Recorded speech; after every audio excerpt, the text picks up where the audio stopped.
vamos a hablar de los fundamentos de una casa de oración. ¿Usted sabe que Taller de Vida es una casa de oración?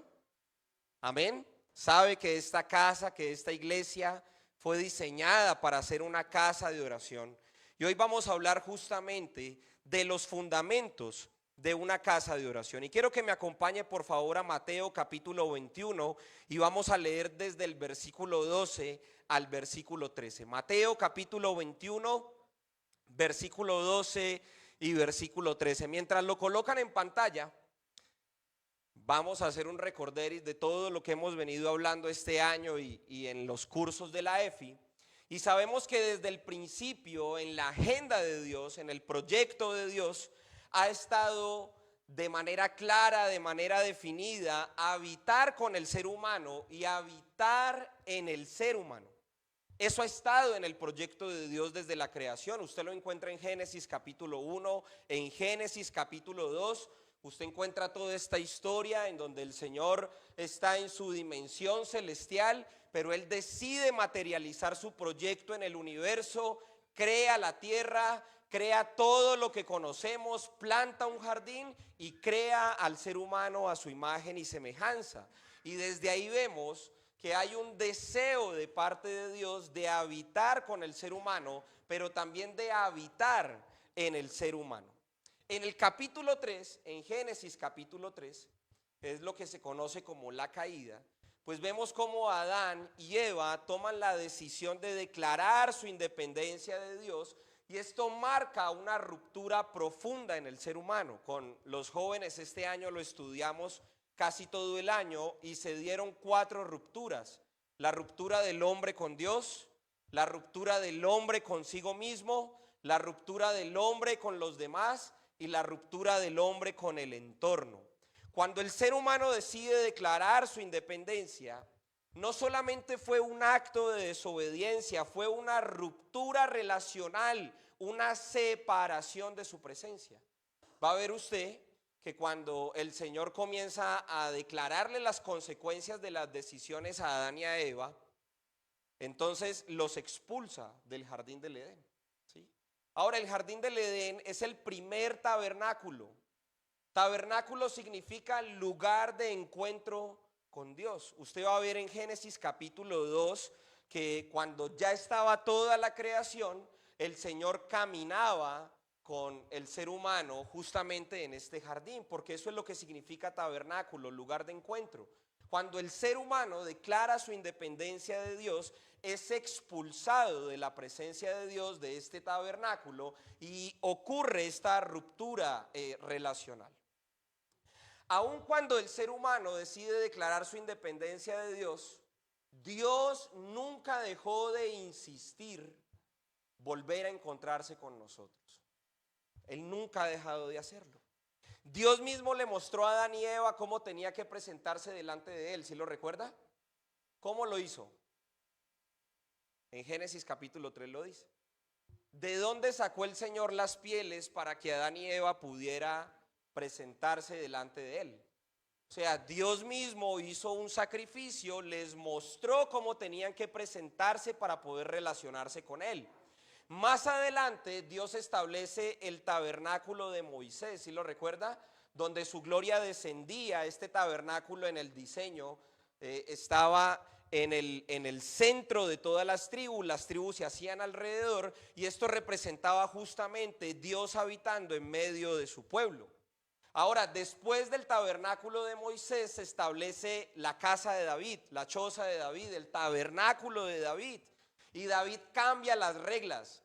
David establece una adoración 24 horas, 7 días a la semana, hablando proféticamente de lo que nosotros podemos vivenciar y tenemos la oportunidad de vivenciar, que no toda la iglesia lo vive, ¿sí? Porque esperamos de pronto a que llegue el día sábado, el día domingo o el día miércoles para poder tener estos momentos de profundidad, pero la escritura en Hebreos 4:16 dice que podemos entrar confiadamente al trono de la gracia, ¿cierto? En todo momento, en todo lugar. Quiere decir que ya no hay restricciones en Cristo para yo poder desarrollar una relación de comunión con Él. No hay una restricción de tiempo o de espacio, porque resulta que usted y yo ahora somos el tabernáculo. En cada etapa de la historia bíblica, Dios ha estado diciendo: yo quiero habitar con ustedes. En cada etapa, léalo desde Génesis capítulo 1 hasta Apocalipsis capítulo 22, y si usted ve cómo termina Apocalipsis 22, dice que hay un cielo nuevo y una nueva tierra, y que la nueva Jerusalén está descendiendo a este cielo nuevo y a esta nueva tierra, y el Padre está estableciendo su trono, ¿en dónde? En medio de su pueblo, porque ese ha sido el deseo de Dios, habitar en medio del pueblo. Ahora, miremos lo que dice Mateo capítulo 21, versículo 12. Y entró Jesús en el templo de Dios y echó fuera a todos los que vendían y compraban en el templo, y volcó las mesas de los cambistas y las sillas de los que vendían palomas. Versículo 13. Y les dijo: escrito está, mi casa, casa de oración será llamada, mas vosotros la habéis hecho una cueva.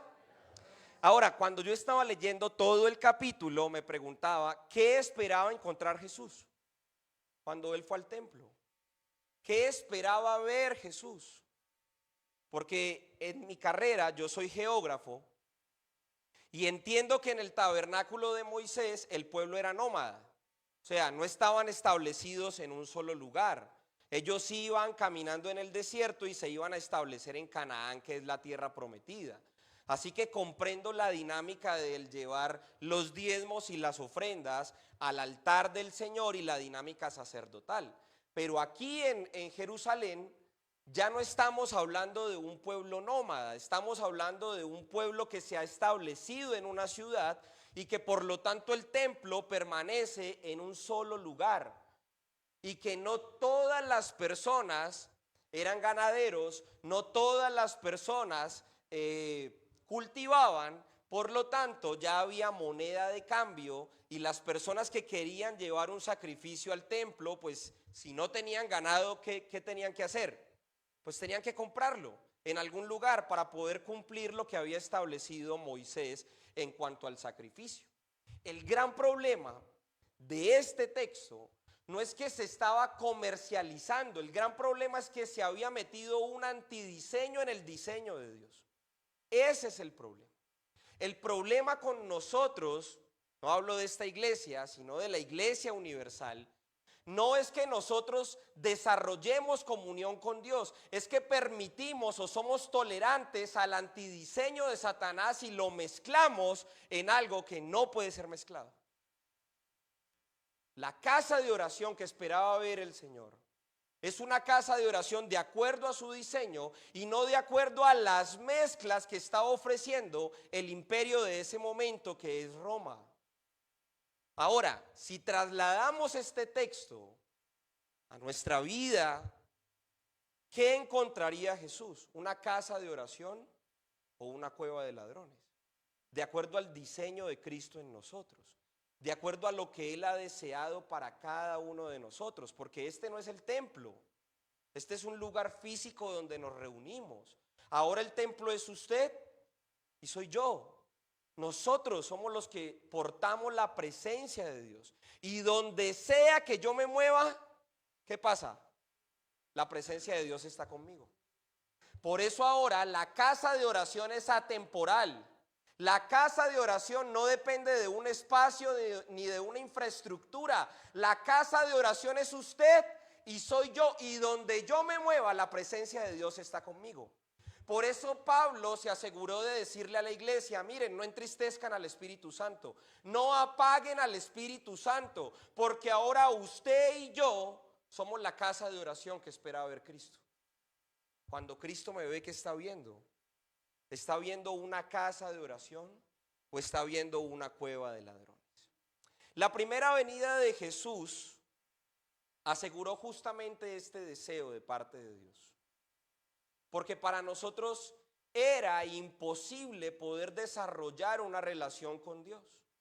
Y era imposible porque esta naturaleza estaba dominando y es contraria a lo que Dios desea y Dios espera. Sin embargo, hay un versículo que es muy conocido, Juan 3:16, y dice: porque de tal manera amó Dios al mundo que ha dado a su Hijo unigénito, para que todo aquel que en él crea no se pierda, sino que tenga. Ahora, este pasaje ha sido usado para evangelizar. Este pasaje ha sido usado para dar los fundamentos primarios a la iglesia, pero este pasaje habla de algo mucho más profundo, porque la salvación no es solamente ausencia de condenación. Hace unos 15, 20 años se hablaba de la salvación y se predicaba y se le decía a las personas: mire, usted tiene que ser salva para que no se vaya al infierno, y esto es una realidad. El gran problema de esto es que antes se predicaba, hace unos 15, 20 años se predicaba desde el miedo. Entonces las personas se convertían porque no querían experimentar ¿qué? El infierno, ¿cierto? Pero la salvación no es solamente ausencia de condenación. La salvación es inclusión en un diseño divino y una agenda divina. Esa es la salvación. Por eso la salvación es continua. Yo la vivo todos los días, la experimento. No es un evento del pasado, es un proceso que yo experimento todos los días. Todos los días estoy experimentando la salvación de Cristo.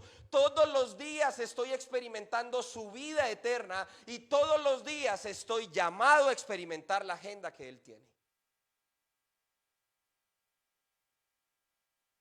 Vamos a iniciar el año 2026. Estaba viendo, yo me gusta ver las transmisiones de otras congregaciones y me gusta poder ver el fundamento de lo que se enseña. Ahora las redes sociales nos permiten tener acceso a la doctrina que se maneja en muchas congregaciones. Y entonces hay una práctica muy común que es, y la he visto, toda esta semana la he visto con los videos, con las imágenes, y es: mire, vamos a tener la celebración del 31 de diciembre de fin de año, por eso yo le invito a que venga con su familia, traiga escritos sus planes, traiga escritos sus proyectos, traiga escrito lo que usted desea en el 2026, porque vamos a orar para que Dios cumpla, para que Dios le acompañe. Me parece que es una muy buena intención, pero no es lo que la Biblia enseña. Porque eso está respondiendo a nuestra propia agenda. Eso está colocando a Dios a mi servicio, a lo que yo deseo. Contrario es que yo le diga a Él: yo quiero responder a tu agenda, a tu deseo, y lo que tú quieras hacer es lo mejor que me puede pasar a mí. Por eso nuestras oraciones deben ir direccionadas no a lo que el deseo de este corazón quiera, sino que deben ir direccionadas al cumplimiento de la agenda de Dios aquí en la tierra. Usted y yo somos la provisión que Dios entregó para que el mundo crea.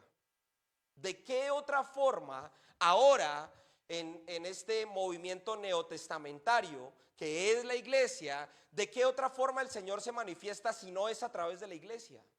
Entonces usted y yo estamos llamados no a imitar las conductas de lo que el mundo está ofreciendo, sino a mostrarle a las personas cómo gobierna el cielo aquí en la tierra. Ahorita lo cantábamos: que tu poder descienda hoy, venga tu reino, ¿cierto? Lo cantábamos. Y es el Padre Nuestro. ¿Cómo enseñó Jesús a orar cuando los discípulos le preguntaron: Señor, ¿cómo debemos orar? Ustedes deben orar así: Padre nuestro que estás en los cielos, santificado sea tu nombre. ¿Y qué dice? Venga a nosotros tu reino. ¿Y qué más? Aquí en la tierra, ¿cómo se hace? ¿Cómo? ¿Y cómo se hace la voluntad en los cielos? La voluntad en los cielos es una casa de oración. La voluntad en los cielos es el Padre sentado en el trono y todos alrededor cantándole: santo, santo, santo. La voluntad en los cielos es reconociendo su belleza. La voluntad en los cielos es reenfocar nuestra atención y nuestra pasión a lo que Él quiere y a lo que Él desea. Claro, es muy sencillo y es muy, de pronto atrae mucho que se nos convoque para orar por nuestros sueños y por lo que yo deseo. Pero Jeremías capítulo 13 dice que engañoso y perverso es el corazón. ¿Quién lo conocerá? Solamente lo conoce el Señor. Por eso es supremamente importante que nosotros veamos que en este fundamento de la casa de oración, yo no fui salvo no para no irme al infierno. Yo fui salvo para ser incluido en una agenda divina. Yo fui salvo para ser incluido en un diseño divino. Yo fui salvo para mostrarle a mi familia y al resto de las personas cómo gobierna Cristo aquí en la tierra. Por eso la casa de oración no es esta. Esto ahorita lo cerramos y nos vamos. Y nos iremos a compartir con nuestras familias. Y nos iremos a compartir en otros espacios. La casa de oración se fue, el templo, esta infraestructura quedó cerrada, pero la iglesia está afuera cumpliendo el propósito que es mostrarle al mundo que Cristo es suficiente. Cuando yo no vivo de esa manera y las personas saben que yo soy cristiano, pero adopto prácticas, costumbres y hábitos del mundo, yo le estoy diciendo indirectamente a las personas con el testimonio de mi vida que yo soy cristiano, pero a mí Cristo no me satisface. Eso es lo que yo estoy diciendo. Cuando yo adopto prácticas que no son, cuando adopto culturas y hábitos y las personas saben que yo soy cristiano, yo indirectamente les estoy diciendo Cristo no es suficiente, por eso necesito de otras cosas para poder llenarme de él. Ahora hay dos dimensiones de la inclusión divina. La primera es la inclusión en Cristo, que ya se ha trabajado muchísimo con el pastor Juan Carlos, y la segunda es la vivencia diaria, la cultura y la dinámica de la iglesia. La iglesia no es esto que estamos haciendo aquí. Esto hace parte de, es un 2% del 98% de lo que es la cultura y la dinámica de la iglesia. Y por eso no nos vamos a enfocar solamente en lo que hizo Jesús, sino en cómo los apóstoles desarrollaron la cultura de iglesia en ausencia, ojo, de la presencia física de Cristo, de la presencia física. ¿Sí? Porque yo he tenido conversaciones con personas que me han dicho, no, pero es que para los discípulos era muy sencillo porque ellos podían ver a Cristo, ellos podían tocar a Cristo, ellos escuchaban a Jesús todos los días. ¿Sí? Los evangelios nos permiten ver esa realidad, pero Hechos de los Apóstoles nos permite ver una realidad distinta, y es la realidad que vive usted y que vivo yo. El Espíritu Santo habitando en nosotros, pero no tener la presencia física del Señor. Acompáñeme por favor a Hechos capítulo 2, versículo 42. Nosotros como iglesia necesitamos redescubrir cómo los apóstoles de la iglesia primitiva predicaron y vivían el evangelio, porque sólo así podremos preparar una generación de obreros que lo lleven a cada pueblo y a cada nación hasta que Él venga. Ahora, ¿qué evangelio predicaron los apóstoles?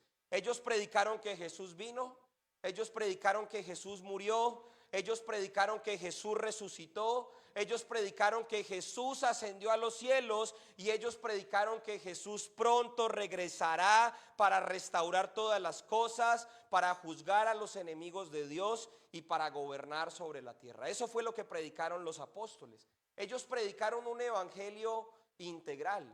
Por eso, si usted quiere ver la dinámica de la iglesia o cómo desarrollar profundidad en su relación con Dios, váyase al libro de los Hechos.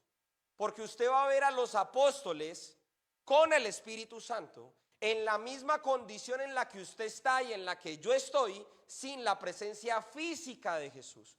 Cuando hablo de la presencia física, hablo de lo que yo los puedo ver aquí, ¿sí? Que podemos compartir aquí. Sabemos que Cristo está en nosotros. Sabemos que Él va a regresar. Entonces, cuando les pongo este ejemplo, es para que veamos cómo esta iglesia particularmente desarrolló dinámicas de comunión y de cultura del reino, sabiendo y teniendo presente que tenían al Señor Jesús. Ahora, dice Hechos 2:42, está hablando de la iglesia primitiva, y perseveraban en la doctrina de los apóstoles, en la comunión unos con otros, en el partimiento del pan y en las oraciones. Esta era la cultura que vivía la iglesia primitiva. No vivían otra cosa. Ellos perseveraban en la doctrina, ellos profundizaban en la escritura, ellos perseveraban en desarrollar vida de familia en la iglesia, ellos perseveraban en el partimiento del pan y ellos perseveraban en una vida de oración.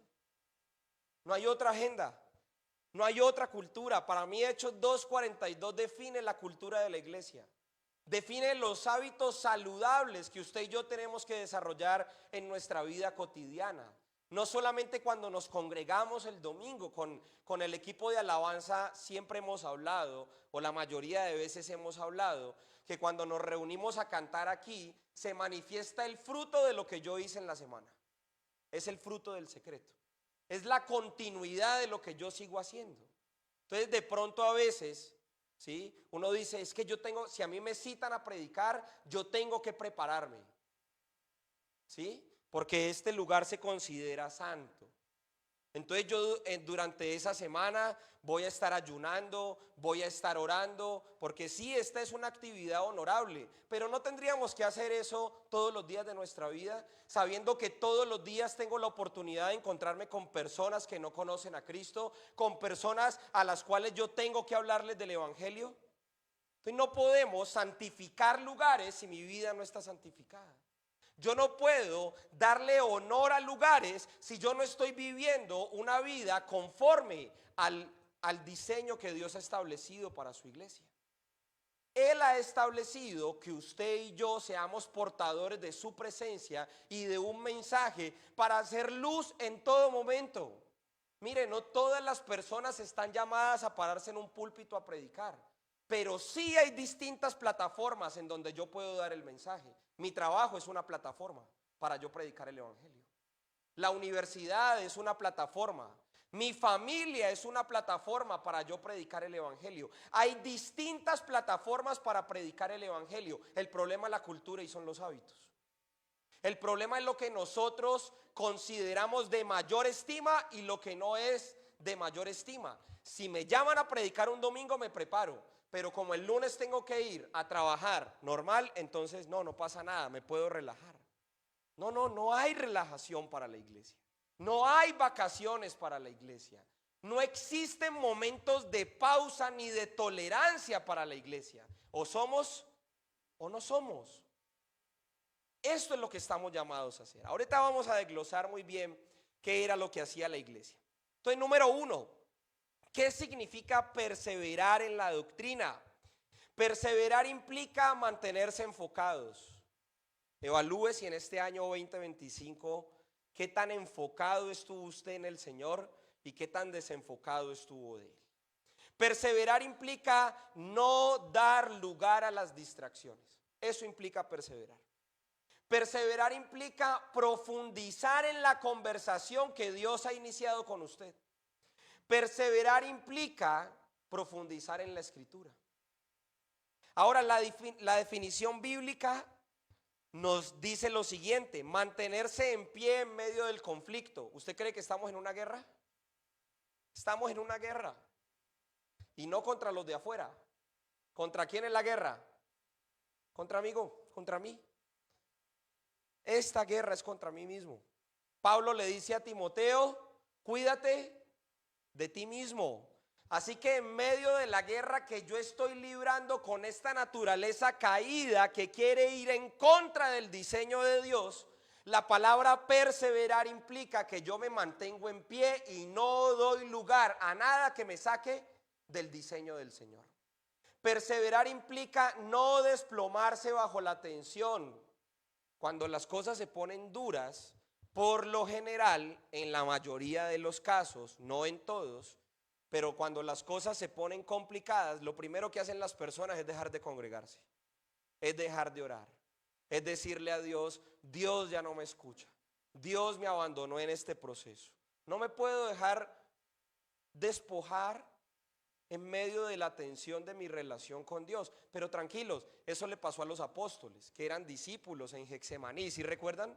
Getsemaní implica ese lugar de presión, y estaba Jesús sudando como gotas de sangre, y en medio de la tensión y de la angustia Jesús dice: Señor, si quieres pasa de mí esta copa, pero que no se haga mi voluntad, sino que se haga la tuya.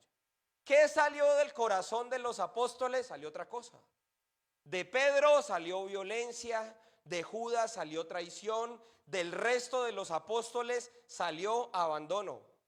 Entonces, perseverar implica que en medio de la presión yo no me voy a desplomar, sino que voy a mantener mi mirada, como lo dice Hebreos capítulo 12, puestos los ojos en Jesús, el autor. A Pedro le pasó cuando estaba caminando sobre las aguas. Mientras él estaba enfocado en Jesús, ¿qué pasaba? Se mantenía a flote. Pero dice la escritura que cuando él quitó la mirada de Jesús y comenzó a ver los vientos, comenzó a ver los mares, comenzó a ver cómo todo a su alrededor estaba muy desordenado, se hundió. Perseverar implica resistir activamente. Eso implica perseverar. Entonces, cuando Hechos 2:42 nos está hablando a nosotros de que la iglesia primitiva estaba perseverando en la doctrina de los apóstoles, ellos estaban perseverando en el plan de Dios. Pero resulta que el plan de Dios solamente se le revela a los íntimos. Acompáñeme, se lo muestro. Salmos capítulo 25, versículo 14.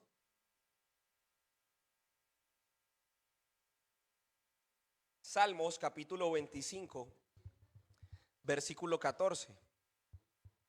La comunión íntima de Jehová es con los que le temen, y a ellos hará conocer. En el 2025, Salmos 27:4 fue mi versículo.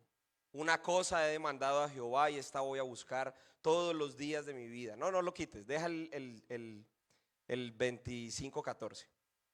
Ese fue mi versículo rema. Pero para el 2026, este es mi versículo lema.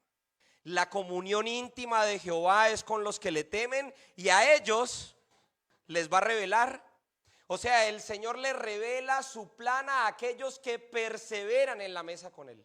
El Señor le revela su diseño a aquellos que permanecen en la conversación que Él ha iniciado. El Señor le revela su propósito, su diseño, sus misterios a aquellos que perseveran en la doctrina. Mire la clave que hay en Hechos 2:42. Ese hábito que había desarrollado la iglesia de perseverar en la doctrina implica que yo desarrolle comunión íntima con Dios. Implica que yo abandone mis deseos, mis sueños, lo que yo quiero y lo que yo pienso que está bien, para abandonarme en el plan de Dios. Por eso Jesús dijo: muchos son llamados. Y está hablando de la iglesia. Porque claro, todos nosotros, toda la iglesia, no solamente de aquí de Colombia, sino de todas las naciones, está llamada a poder comprender el plan de Dios. Y está disponible su pacto para todos nosotros. El gran problema es que para desarrollar esa comunión íntima implica renunciar a lo que yo soy. Implica ir a la cruz, implica morir, implica negarme a mí mismo, implica negar mis deseos, mis sueños, mis anhelos, lo que yo pienso que yo quiero, para poder conocer lo que Él desea. Y por eso Jesús lo dijo: todos ustedes son llamados, pero son pocos los que van a poder alcanzar. Porque esos pocos han tomado la decisión de renunciar a sus vidas, de morir, de negarse a sí mismos, de tomar la cruz todos los días, de vivir en Gálatas 2:20, de no responder a su comodidad. Porque cuando a nosotros nos incomodan, entonces se hace como difícil, ¿no? Si es incómodo, entonces no quiero hacerlo. Pero mis hermanos, la escritura me muestra que el evangelio es incómodo. Incomoda la antigua naturaleza. El evangelio incomoda nuestros deseos. El evangelio que predicaron los apóstoles, este evangelio integral, incomoda mis sueños.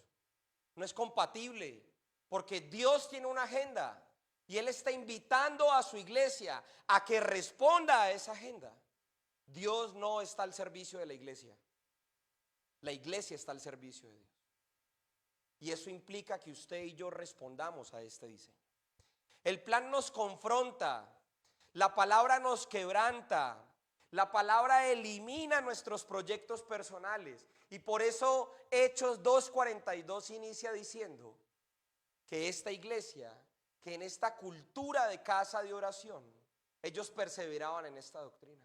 Ellos perseveraban en la palabra, sin importar cuánto los confrontara. Solamente lea los 4 evangelios y mire cómo el verbo hecho carne, mire cómo Jesús confrontaba a sus propios discípulos. Mire cómo la palabra confrontaba sus sueños, sus deseos y sus anhelos, Él siendo la palabra. Entonces, cuando yo persevero en la doctrina, cuando yo persevero en la escritura, cuando permito que me atraviese, como lo dice Hebreos 4:12, que la palabra es viva y eficaz y más cortante que una espada de doble filo y penetra hasta lo profundo, hasta las coyunturas y discierne las verdaderas intenciones del corazón. Cuando yo persevero en la escritura, conozco lo que realmente hay en mi corazón. ¿Han leído el mensaje a las 7 iglesias en Apocalipsis? Apocalipsis capítulo 2 y capítulo 3. Si usted hace esa lectura, usted va a ver que el Señor confronta a estas iglesias y los confronta con la palabra, pero les muestra su condición. A la iglesia de Laodicea le dice que es tibia. A la iglesia de Sardis le dice tienes fama de estar vivo pero estás muerta. A la iglesia de Pérgamo le dice que ha permitido que el trono de Satanás esté en medio de ella. A la iglesia de Éfeso le dice tengo contra ti que he perdido tu primer amor, porque cuando yo estoy expuesto a la palabra se revela la verdadera condición que hay aquí en este corazón. Dios nos muestra primero nuestra condición antes de sacarnos de ella. Él muestra la condición de nuestros corazones. Y por eso la iglesia primitiva, regresemos a Hechos 2:42, perseveraba en la palabra. Por eso la iglesia primitiva perseveraba en la escritura. Y esto no solamente lo vemos en el Nuevo Testamento. Hay ejemplos del Antiguo Testamento que nos permiten ver este mismo diseño. Usted, si está notando, vaya a Isaías capítulo 6 y lee del versículo 1 al versículo 7. Y usted va a ver cómo Isaías, cuando él puede ver al Señor, él dice: ay de mí, soy hombre muerto, porque mis ojos han visto al Rey. Y el Señor hace una pregunta ahí en Isaías capítulo 6 versículo 6. Y él dice: ¿a quién enviaré? ¿Quién irá por nosotros? Hay una conversación trinitaria entre el Padre, el Hijo y el Espíritu Santo. Se están preguntando: ¿quién va a renunciar a su propio proyecto para responder a mi deseo? ¿Y qué dice Isaías? Hineni es la palabra en hebreo. Hineni es heme aquí. Hineni es una respuesta en hebreo que significa: a tu plan y a tu diseño tú tienes mi vida entera. Renuncio a lo que yo quiero hacer para que tú hagas lo que tú desees hacer conmigo. Pero también le pasó a Daniel. Daniel capítulo 1 versículo 8 dice que Daniel y sus amigos propusieron en su corazón no contaminarse con la comida del rey. Si usted lee todo el libro de Daniel, usted va a ver que Daniel, que tenía la palabra del rey, del Señor, permaneció durante 3 reinos. Porque cielo y tierra pasará, pero mi palabra. Daniel es un representante de la palabra. Y pasó el rey de Nabucodonosor, pasó el reino de Darío, pasó el reino de Ciro, pasaron otros reinos y él permaneció en los reinos. Porque hubo una persona que permaneció en la doctrina. Mire, estamos viviendo tiempos de tanta corrupción, de tanta mezcla, de tanta tolerancia. Estamos viviendo tiempos de tanto impacto de este sistema babilónico, que el Señor está levantando una iglesia que pueda ser representante de su presencia. Y por eso los siguientes años van a ser claves. Porque se van a venir catástrofes globales, se van a venir tiempos de mucha intensidad que van a afectar a esta sociedad, momentos de reingeniería social. Si la pandemia movió el mundo, se van a venir otras dinámicas que van a traer más tensiones sobre la tierra, porque la palabra tiene que cumplirse, mis hermanos. Y en medio de eso, Dios está levantando un pueblo que persevera en la doctrina, que no vende la doctrina, que profundiza en la doctrina. ¿Quién va a aceptar ese llamado? De poder decirle a Él, a tu diseño, a tu plan, a tu propósito, a tu agenda, Señor. Yo te digo, heme aquí, envíame a mí. No hay otro plan, no hay otra provisión. La provisión es usted y soy yo, es la iglesia. Y Dios está anhelando que usted y yo nos comportemos de acuerdo a la naturaleza que portamos. Usted y yo ya no somos iguales a las personas de afuera. Hay una predicación de Itiel Arroyo en donde él ejemplifica y él dice, los de allá pueden hacerlo, nosotros no. Porque usted y yo somos portadores de una naturaleza distinta. Usted y yo portamos no un mensaje, portamos una persona que habita en nosotros, una persona que tiene comunión con usted y conmigo, una persona que anhela regresar, una persona que va a establecer su reino y una persona que va a establecer su diseño, con usted o sin usted, pero lo va a hacer. Es el Señor, Él es soberano. Número 2. Dice Hechos 2:42 que la iglesia primitiva perseveraba en la comunión unos con otros. Mire, nosotros hemos aprendido a ser hijos, pero no hemos aprendido a ser hermanos todavía en la iglesia. Si recuerdan esa conversación en donde Jesús estaba enseñando y llega Santiago y le dice, maestro, tu madre está afuera esperándote. Y Jesús responde, mi madre, mis hermanos, mi familia son los que hacen la voluntad de mi Padre. Yo puedo tener un papá, una mamá, puedo tener a mis hermanos, pero mi verdadera familia es la que hace la voluntad del Padre. Y hasta que ellos no sean trasladados, somos familia de sangre, pero no espiritual. Hasta que no sean trasladados del principado de las tinieblas al reino de luz del Hijo amado, sí, sigue siendo mi papá, pero mi familia es la iglesia, es la que hace la voluntad del Padre. Entonces nosotros hemos aprendido a ser hijos, pero necesitamos aprender a ser hermanos. Aquí hemos hablado de un ejemplo que ojalá ya hayamos empezado a corregir. Y es que si yo no me le sé el nombre a la persona, ¿cómo le digo? Hermano, ¿cierto? Pero porque no me le sé el nombre, es una mala costumbre. Entonces, como no me le sé el nombre, hermano, venga, le digo. Hermana, venga, le digo. Hermano, bendiciones. Y se volvió un concepto que perdió toda la profundidad de lo que es ser familia. Porque esta iglesia no solamente perseveraba en la profundidad de la palabra, sino que para ellos era importante relacionarse como familia internamente. Si eso no ocurre, los primeros afectados van a ser nuestros hijos. Porque si aquí adentro, en la iglesia, ellos no encuentran con quién relacionarse, ¿qué va a ofrecer el mundo? Va a ofrecer relaciones. Claro que sí. Va a ofrecer espacios, va a ofrecer momentos que a ellos los van a cautivar, les va a cautivar su corazón, los va a seducir al antidiseño de Satanás.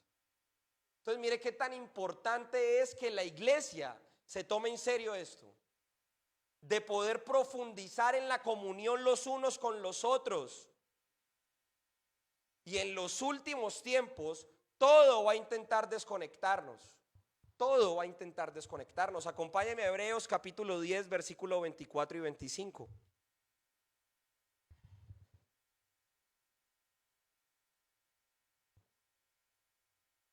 Y considerémonos unos a otros para estimularnos al amor y a las buenas obras. ¿Qué significa estimular? Que yo te invito a ti. Que si yo veo que mi hermano faltó, yo no hago caso omiso a, sino que hago la llamada. No estoy esperando a que me digan, Felipe, por favor, llama a esta persona, sino que de mí nace una profunda necesidad de poder yo saber qué pasó con mi hermano que faltó. ¿Sí? Versículo 25. No dejando de congregarnos como algunos tienen por costumbre, sino exhortándonos, y tanto más cuanto veis a que aquel día se acerca. Entonces a mí me gusta colocar un ejemplo que de pronto es muy visceral, pero me gusta el ejemplo. Proximidad no es comunión. El hecho de que nosotros estemos aquí próximos y muy cercanos no quiere decir de que haya comunión. No es lo mismo este cuerpo que está unido y es funcional a un cuerpo que hayan descuartizado y lo metan en una caja. Están las mismas partes de ese cuerpo y están próximos en una caja, pero no tienen comunión. Entonces no es lo mismo que nosotros vengamos domingo a domingo, miércoles a miércoles, sábado a sábado, y estemos cercanos aquí, pero no nos interesemos por el otro. Eso no es comunión, eso es proximidad. ¿Sí entendieron el ejemplo? Es muy visceral, ¿cierto? Pero grafica lo que justamente Pablo habla de que la iglesia es un cuerpo y hay una sola mente. ¿Quién es la mente? Hay una sola cabeza. Quiere decir que usted y yo respondemos al deseo de Dios.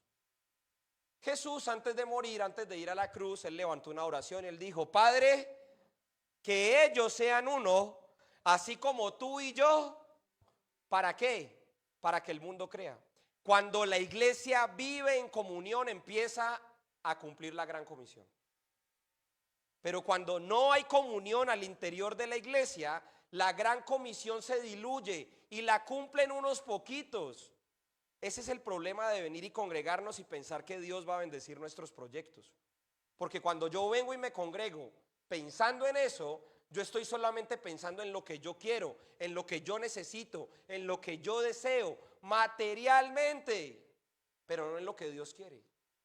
Cuando yo me congrego en la agenda de Dios, en lo que Dios desea establecer, mis sueños se hacen a un lado. ¿Y sabe qué comienzo a experimentar? Mateo 6:33, que dice: primero busquen el reino de Dios. ¿Y qué dice? Y todo lo demás.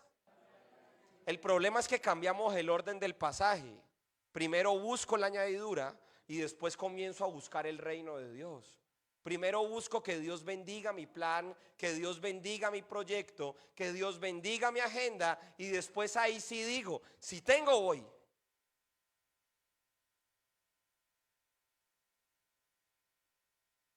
Unidad no es hacer lo mismo, mis hermanos. No es que todos aquí vayamos a hacer lo mismo. Comunión no es que todos pensemos igual, ¿sí? Es caminar juntos, cada uno en su gracia, mirando a los demás como superiores a nosotros, preocupándonos así como Cristo se preocupa por usted y se preocupa por mí. Dice la escritura en Romanos capítulo 10 que Jesús está intercediendo por usted y está intercediendo por mí en este momento. Si Él está haciendo eso, yo debería interceder por la iglesia. Yo debería interceder por mis hermanos. Yo debería interceder por las personas que tengo a mi lado. Entonces esto para nosotros debe ser una preocupación. Volvamos a 2:42. Debe ser una preocupación que yo me interese por la necesidad de las personas con las que me congrego domingo a domingo. Que no solamente me vea con ellos el día domingo, sino que yo pueda interesarme entre semana, en mi vida cotidiana. Perdón, con esto no estoy diciendo que tenemos que abandonar nuestras tareas diarias, nuestro trabajo. No, con esto yo no estoy diciendo eso. Con esto lo que yo quiero ejemplificar es que en medio de la vida que yo desarrollo de manera cotidiana, puedo interesarme por la persona que tengo a mi lado. Puedo interesarme por las necesidades de las personas con las que comparto, con las que sirvo. Y si tengo la oportunidad de dar, doy. Para la iglesia primitiva era una prioridad, así como profundizar en el evangelio, era una prioridad poder llevarlo a la práctica en la comunión los unos con los otros. Era una prioridad. Por eso ahora que hemos sido expuestos a este mensaje, nos queda como tarea a nosotros empezar a desarrollar esto. ¿De qué forma yo empiezo a amar la iglesia de Dios? Orando por ella. No, es que yo no siento, pues oro. Porque yo no voy a convencerme a mí mismo. ¿Quién es el que trae convencimiento a mi corazón? El Espíritu Santo. Si yo estoy expuesto a una verdad, yo comienzo a orar para que esa verdad se haga realidad en mi vida. Es como esa mentira que ha metido Satanás de decir, no, es que como yo no siento perdonar, entonces no voy a perdonar. Cuando yo sienta, lo hago. ¿Eso dice la Escritura? No, la Escritura no dice eso, es una mentira de Satanás. Ahí no dice, mire, cuando usted sienta perdonar, vaya y perdone. No, Jesús dice, si tu hermano tiene algo contra ti, deja tu ofrenda en el altar y ve y ponte a cuentas con él. Porque cuando yo tomo la decisión de hacerlo, ¿sabe qué hace el Espíritu Santo? Trabaja en mi corazón y me convence para que su corazón tome su forma en mí. El pastor ya explicó lo de la ley del dominio. Y en la ley del dominio está el libre albedrío, está nuestra voluntad. Si yo no tomo la decisión de hacerlo, el Espíritu Santo no me va a obligar a hacerlo. Yo tengo que dar el primer paso, que es tomar la decisión. Si yo quiero aprender a amar la iglesia de Dios, el primer paso, ¿cuál es? Orar por la iglesia. Orar por su diseño. Yo no puedo amar a Dios sin amar su iglesia. Yo no puedo amar al Señor y estarme peleando con mis hermanos. Aunque el conflicto es inherente a esta naturaleza caída, la Escritura nos da instrucciones de cómo resolver el conflicto y de cómo gestionar el conflicto.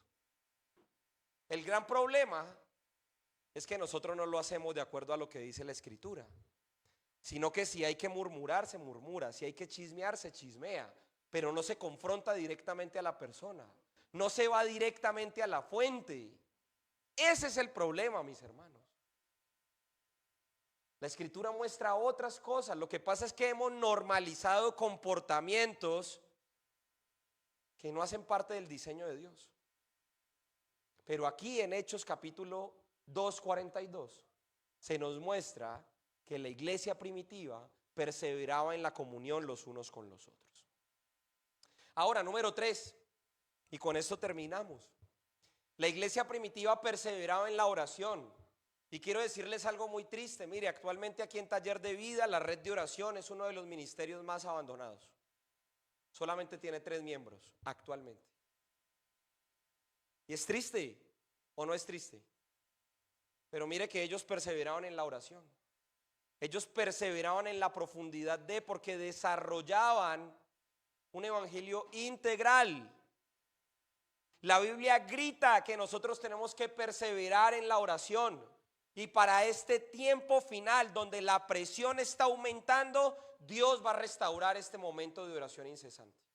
Mateo capítulo 24:12 dice que por haberse multiplicado la maldad, el amor de muchos, está hablando de la iglesia, por haberse multiplicado la maldad en el mundo, el amor de los que no estén conectados y bien posicionados en Cristo se va a enfriar.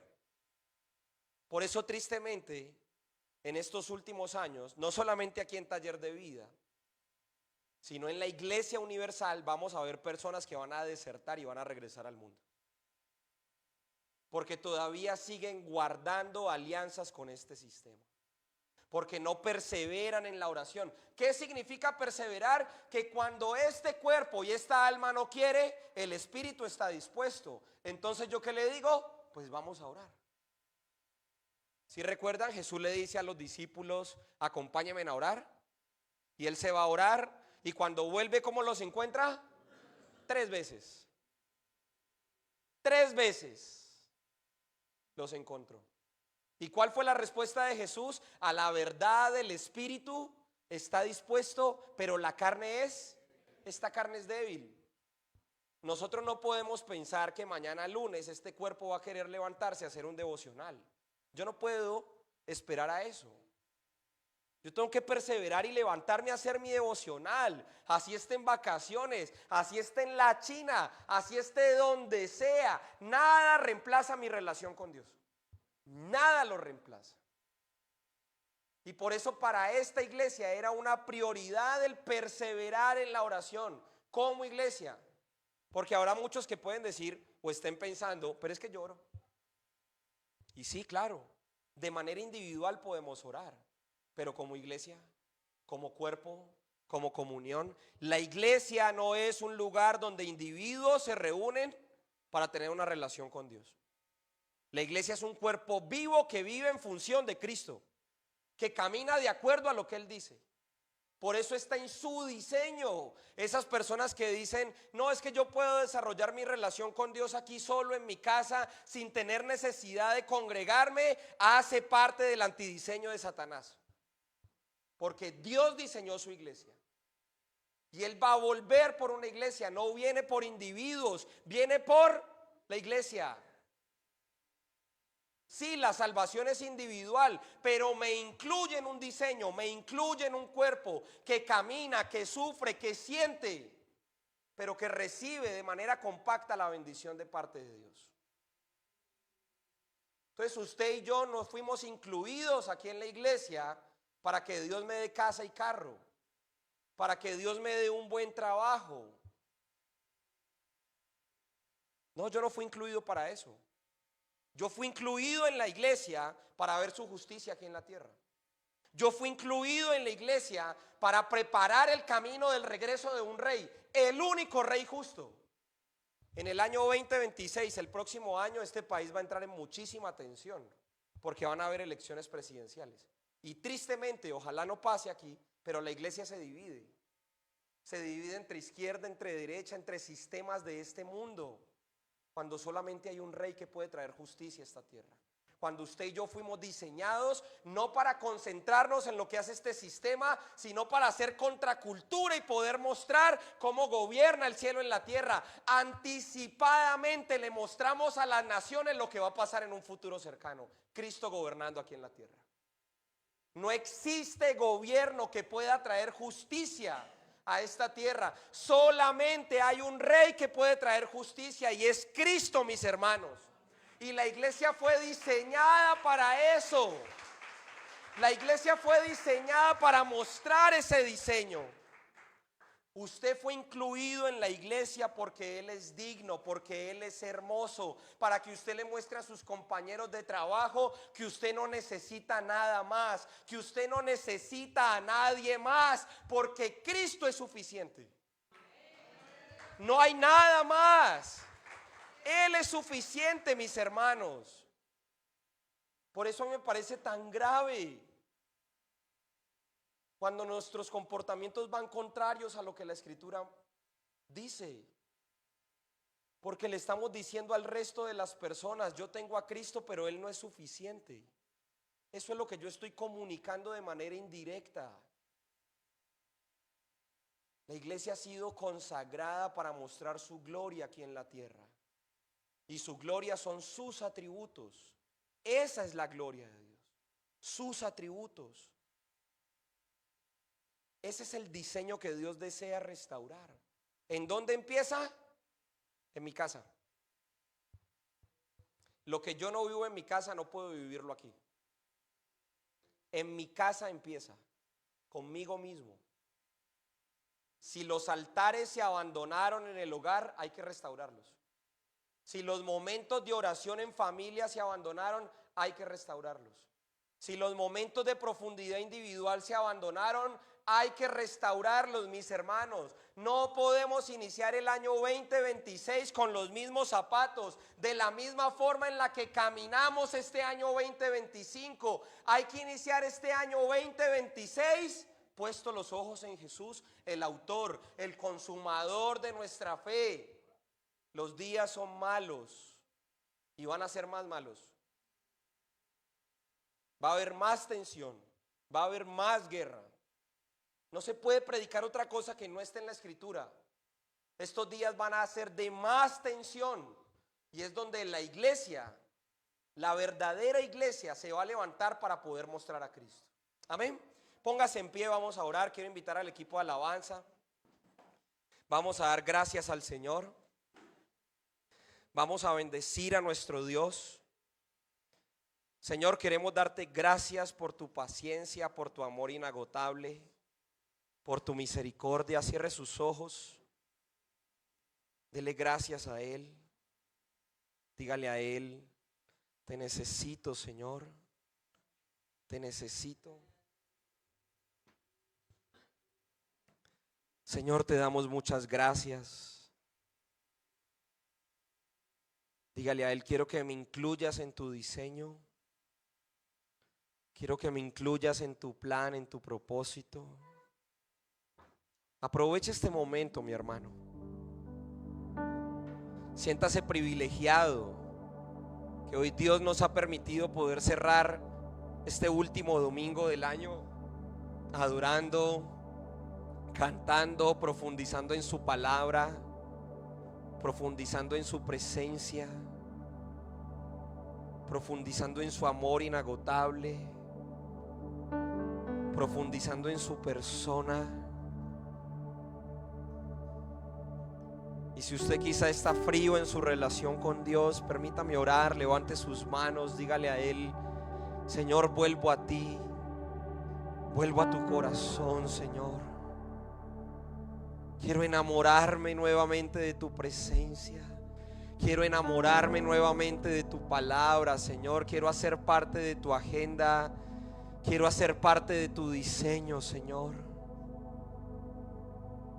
Quiero hacer parte de tu diseño, Señor Jesús. Quiero hacer parte de lo que tú quieres hacer, Señor.